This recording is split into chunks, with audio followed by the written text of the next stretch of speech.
चलिए दोस्तों, तो आज हम आपको बताने जा रहे हैं उद्यम पंजीकरण के बारे में, यानी उद्यम रजिस्ट्रेशन के बारे में, एमएसएमई रजिस्ट्रेशन के बारे में। एमएसएमई रजिस्ट्रेशन अगर आप अभी तक नहीं कराए हुए हैं तो आप अपने बिज़नेस का करवा लीजिए, बहुत ही जल्द से जल्द करवा लीजिए, इसलिए कि बहुत सारे बेनिफिट इसमें मिलने वाले हैं। मिल भी रहे हैं, इन्हें कि नहीं मिलने वाले हैं, मिल भी रहे हैं और बहुत सारे इसके लाभ भी हैं। देखिए, अगर आप कहीं लोन लेना चाहते हैं, ऋण यानी कि लोन लेना चाहते हैं, बिज़नेस को बढ़ावा देना चाहते हैं, तो आपके पास एमएसएमई पंजीकरण होना अनिवार्य है। ठीक है, इसके बहुत सारे बेनिफिट है। चलिए, तो हम आपको कुछ बेनिफिट जो है जी बता रहे हैं आपको डिस्प्ले पे। ऐसे आप खुद भी पढ़ सकते हैं हमारे वीडियो में, लेकिन अभी हम बता देते हैं।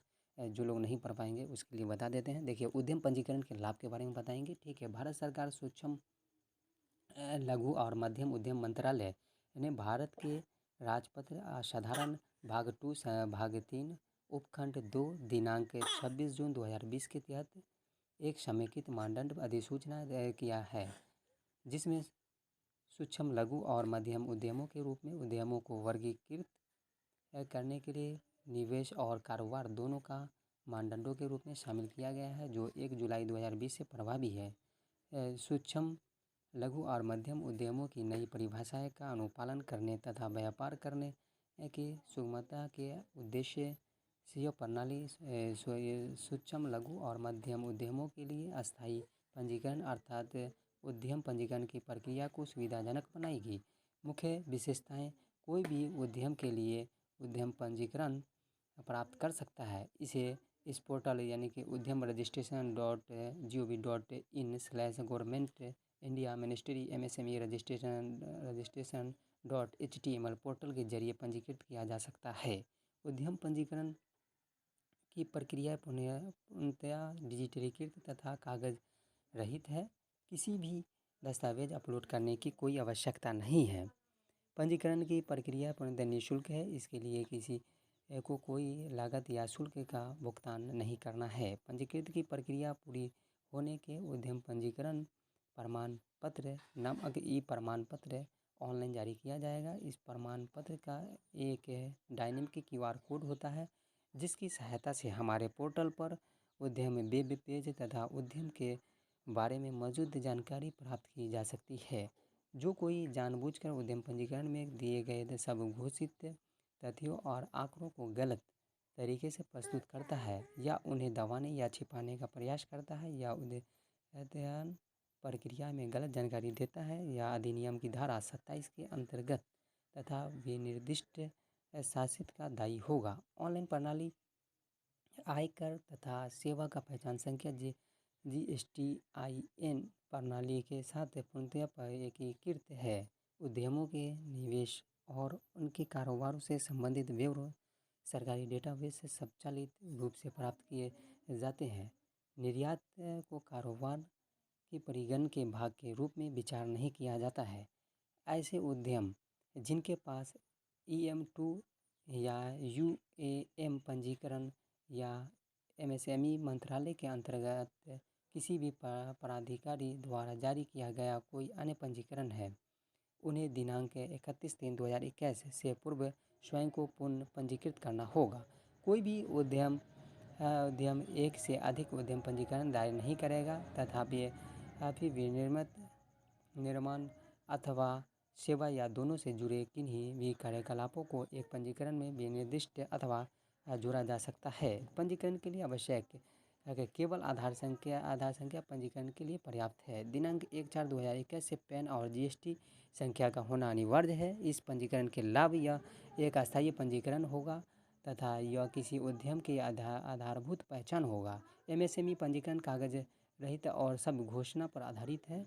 पंजीकरण के नवीनीकरण की कोई आवश्यकता नहीं होगी। विनिर्माण या सेवा अथवा दोनों से जुड़े किन्हीं भी कार्यकलापों का एक पंजीकरण में विनिर्दिष्ट अथवा जोड़ा जा सकता है। उद्यम पंजीकरण के साथ उद्यम स्वयं को जेम सरकारी बाजार क्षेत्र GCB के लिए एक पोर्टल तथा समाधान पोर्टल, भुगतान में विलंब से संबंधित मुद्दों का समाधान करने के लिए एक पोर्टल पर पंजीकृत कर सकते हैं अथवा तथा साथ ही साथ एमएसएमई 3 उपलब्ध प्लेटफॉर्म अर्थात 1 www.invoicemart.com और 2 www.m1exchange.com www.rexil.in स्वयं को TREDS प्लेटफॉर्म प्राप्त की जाने वाली वस्तुओं के इनवॉइस इसका इस प्लेटफॉर्म पर व्यापार किया जाता है पर भी सम्मिलित कर सकते हैं।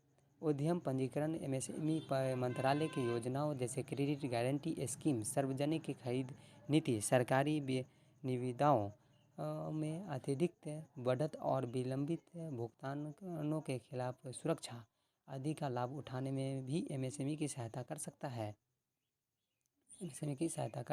बैंकों से प्राथमिकता वाले क्षेत्र को ऋण के लिए पात्र बनाता है। प्राथमिकता क्षेत्र ऋण भारतीय रिजर्व बैंक द्वारा प्राथमिकता क्षेत्र को ऋण देने PSL के दिशा निर्देश जारी किए गए हैं। RBI ने अपने परिपत्र संख्या RBI FIDD 2020-21/72 master direction FIDD-CO plan BC 5/0409.01/2021 दिनांक 4 सितंबर 2020 द्वारा प्राथमिकता वाले क्षेत्र को ऋण देने के लिए दिशा निर्देश जारी किए हैं। तदनुसार प्राथमिकता क्षेत्र के तहत श्रेणियां हैं: कृषि, सूक्ष्म लघु और मध्यम उद्यम, निर्यात, क्रेडिट,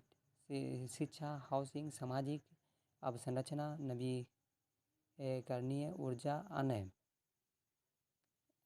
अतः MSME क्षेत्र प्राथमिकता क्षेत्र ऋण के तहत आता है।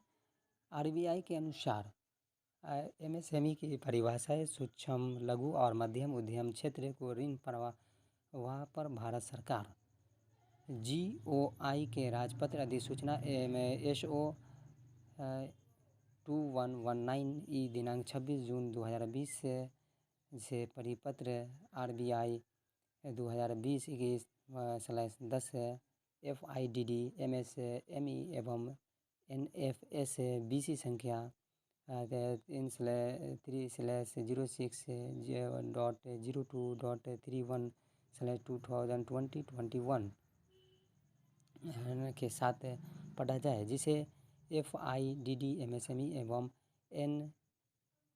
NFS-BC संख्या 4/02.31/2020-21 क्रमश दिनांक 2 जुलाई 2020 21 अगस्त 2020 के साथ पढ़ा जाए और जिसे समय पर अद्यतन किया गया है। इसके अलावा ऐसे MSME उद्योग की पहली अनुसूची विकास और विनियमन अधिनियम 1951 में निर्दिष्ट किसी भी उद्योग से संबंधित वस्तुओं के विनिर्माण अथवा उत्पादन में लगा हुआ हो अथवा किसी सेवा या सेवाओं को प्रदान करने में लगा हुआ हो। MSME को सभी बैंक ऋण RBI दिशा निर्देशों के अनुसार प्राथमिकता क्षेत्र ऋण के तहत वर्गीकरण के लिए योग्य है। दोस्तों, तो ये सारे बेनिफिट MSME के हैं। अगर आप अभी तक अपने बिजनेस को रजिस्ट्रेशन MSME में नहीं कराए हैं, माइक्रो स्मॉल एंटरप्राइजेज में, तो बहुत ही जल्द करवा लीजिए, क्योंकि इसके बहुत सारे लाभ मिलने वाले हैं। ठीक है। सबसे बड़ी बात तो आपको बिजनेस बढ़ावा देने के लिए जो है सरकार ऋण भी देती है इस पर। ठीक है, बैंक द्वारा। तो आप जो है बहुत जल्द से जल्द इसका रजिस्ट्रेशन करवाएं और आप अपने बिजनेस को बढ़ावा दें। ठीक है, बिजनेस मान लीजिए 1 दुकान से 2 से 4 से 8 10 12, यानी कि आप अपने बिजनेस को बढ़ावा देते रहिए। और अधिक जानकारी के लिए वीडियो में बने रहिए और चैनल पे पहली बार हैं तो सब्सक्राइब कर लीजिए। फिर हम आपको मिलेंगे अगली वीडियो में नई जानकारी के साथ। और दोस्तों में शेयर कीजिए ताकि ये जानकारी जो है उन दोस्तों को मिल सके जो आप अपने बिजनेस को रजिस्ट्रेशन कराना चाहते हैं।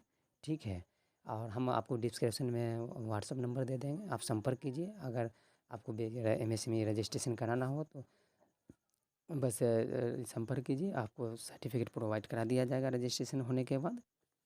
तो आज के लिए इतने ही।